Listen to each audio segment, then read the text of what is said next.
Hey everybody, this is Chris K, and you're listening to the Productive Parks 5-Minute Podcast, the show for busy people working to change the game in the parks and recreation field. Today we're talking about using standard work orders with your maintenance team. Do you know one of the best things about paperwork? When you find a way to reduce it. That's the idea behind standing work orders. Creating standing work orders can save time and administration costs. There are some things to consider and be aware of before adding them to your workflow. Let's take a closer look at standing work orders, their benefits, and how to use them to your department's advantage. What is a standing work order? A standing work order is a scheduled task you leave open for a particular time.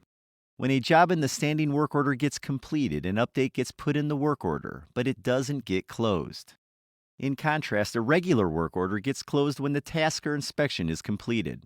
The work order gets filed away. Sometimes data or information gets recorded with the work order to help with tracking and budgeting. When that task is necessary again, staff generates another work order. Generally, the tasks in a standing work order are recurring routine tasks. They may not be tied to a specific piece of equipment or asset. For this reason, keeping detailed records may not be necessary. Making new ticket orders each time creates unnecessary paperwork. When are standing work orders used? As a general rule of thumb, the tasks assigned in a standing work order generally take 15 minutes or less. They are routine, mundane tasks. In other words, a standing work order may be appropriate if it takes longer to create and close the work order than it does to do the task.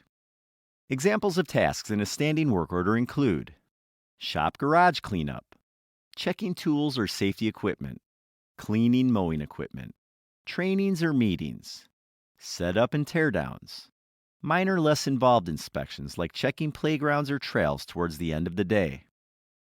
The benefits of using a standing work order system.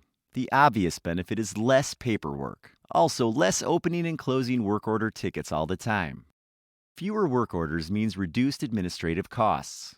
If you still use a paper system for tracking work orders, it also saves space. What are the potential problems of standing work orders? Sometimes those routine mundane tasks add up. Too many standing work orders without a reliable tracking system could mean some start slipping through the cracks. Also, you may be creating gaps in your data that can affect accurate budgeting. Systems help keep things straight. Without a way of tracking standing work orders may not get renewed when appropriate, or the work orders continue for years, if needed or not. What to consider when making standing work orders. If you think you have an efficient system and receptive team, then standing work orders can help save some time and money. When creating standing work orders, consider the following. How long will the standing work order last? What's the process of closing a standing work order? How will the work orders be renewed once closed? Does the agency need any data about the tasks in the order? What's the review and evaluation process to ensure the orders remain appropriate?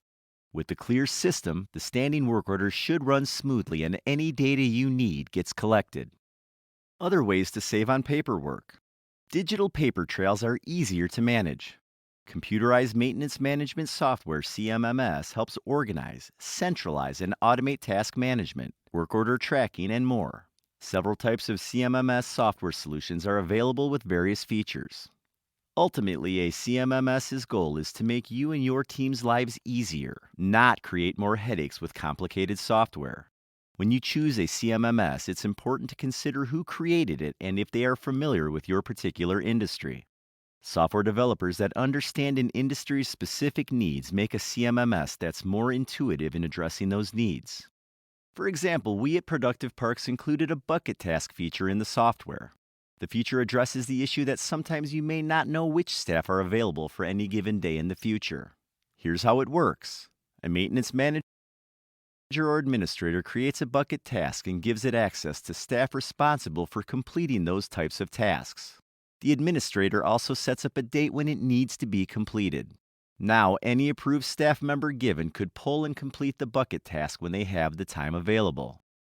A bucket task works great when the crew has independence and the authority to determine the jobs most appropriate for a given day. They are also helpful as a reminder for long-term tasks that may not be ready for scheduling but don't want to be forgotten. This is just one of several ways we have developed a CMMS specifically for parks and recreation agencies. Thanks for joining me for this episode of the Productive Parks Podcast. Remember to tune in each week for more tips on how to make your agency more productive.